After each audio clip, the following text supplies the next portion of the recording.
A drunk law enforcement officer who was on her way home from Domino's reportedly plowed into a young man, and it tragically ended his life.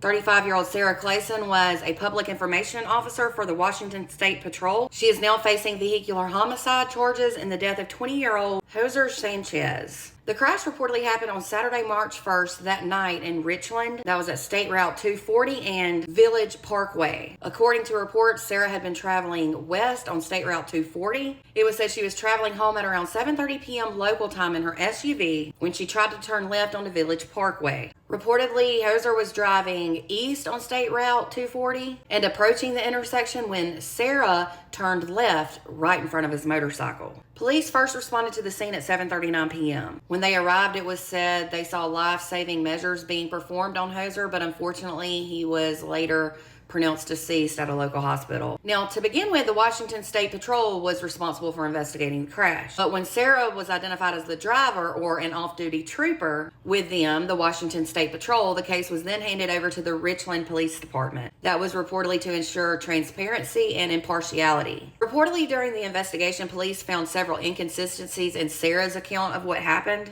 Authorities said they were quickly able to determine that she was impaired at the time of the crash, and that was due to slurred speech, disorganized statements, and glass-over eyes. She also reportedly smelled of alcohol, and it was said she failed to take a field sobriety test or a breathalyzer test. It was said the motorcycle was almost completely under the front of her vehicle, and that was as the SUV rested on the highway, on the side of the highway. The affidavit reportedly included some of the statements she made to authorities. She allegedly, as I said, was picking up pizza from Domino's when she crashed. She further said she saw one single light and thought that it might be a car with one headlight. She also claimed that the motorcycle he was on was definitely going faster than the posted speed limit. It was said when she refused a breathalyzer, the 14-year veteran told the officer she knows how this works. Now, her attorney is reportedly saying that Sarah is familiar with that intersection where the crash occurred and that Jose had been speeding. The attorney also said Sarah immediately performed CPR on the victim. The attorney further stated that Sarah knew to look to the side to make the turn, and had the motorcycle not been speeding, the turn could have been made successfully. She was booked into the Benton County Jail on a 72-hour hold, and she was released on her own recognizance. A blood alcohol concentration is currently pending an analysis. She is now placed on administrative leave, and she is set to appear back in court on March 12th.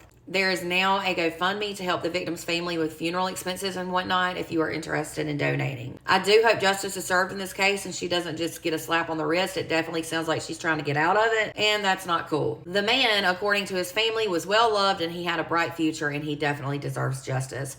For more true crime, make sure to follow, and if you're on YouTube, be sure to subscribe.